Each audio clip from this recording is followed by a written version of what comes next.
કાગડાની એક વાત મને યાદ આવી, તમને કહું. કાગડો બેઠો બેઠો વિચારે. એણે એકવાર સરોવરમાં હંસને જોયું, એટલે હંસને આટલું રૂપાળું જોઈને કહ્યું કે મારા કરતાં તો સુખિયા હંસ છે, કેટલું રૂપાળું છે, કેટલું સફેદ છે. એટલે કાગડો હંસ પાસે ગયો. હંસને જેને કીધું કે ભાઈ, આ દુનિયામાં તો સુખી તમે છો, કેટલા રૂપાળા છો તમે, તમારો સફેદ કલર કેટલો સરસ છે. હંસે શું કીધું ખબર છે? હું સુખી હતો, પણ જ્યાં સુધી મેં 2 કલરના પોપટને ન જોયો ત્યાં સુધી. મેં 2 રંગવાળા પોપટને જોયો, પછી મને એમ થયું કે આ સંસારમાં સુખીમાં સુખી તો પોપટ છે કે એને 2 રંગ મળ્યા છે.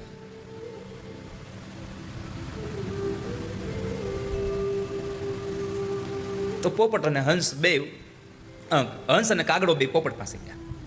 પોપટને જઈને કીધું કે ભાઈ, આ દુનિયામાં સૌથી જો સુખી કોઈ હોય તો તમે છો, ભાગ્યશાળી હો તો તમે છો. કેમ? તો કહે છે કે ભગવાને તમને 2 રંગ આપ્યા.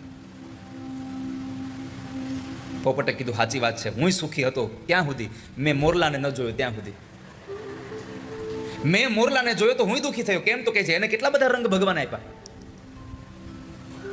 તો કાગડાએ આ વાત સમજી અને ઉડીને ગયો સીધો મોર પાસે. પૂછ્યું કોઈને, મોર ક્યાં છે? તો કે છે એ પ્રાણી સંગ્રહાલયમાં છે, બધા જેને જોવા જાય છે.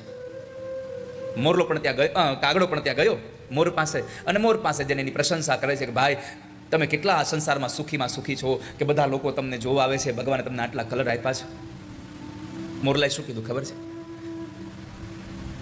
હું સુખી હતો, મને આટલા બધા રંગ મળ્યા હતા, ભગવાને આટલું બધું રૂપ આપ્યું હતું, લોકો મને જોવા આવતા હતા, પણ હું સુખી ત્યાં સુધી હતો કે જ્યાં સુધી આ પ્રાણી સંગ્રહાલયના આ પિંજરામાં મને પૂરવામાં નહોતો આવ્યો. સુખી તો કાગડો છે કે જેને કોઈ દી કોઈ પિંજરે પૂરતું જ નથી. આ દુનિયામાં માણસને કોઈ ના કોઈ વસ્તુનો અભાવ દુઃખી કર્યા જ કરે છે.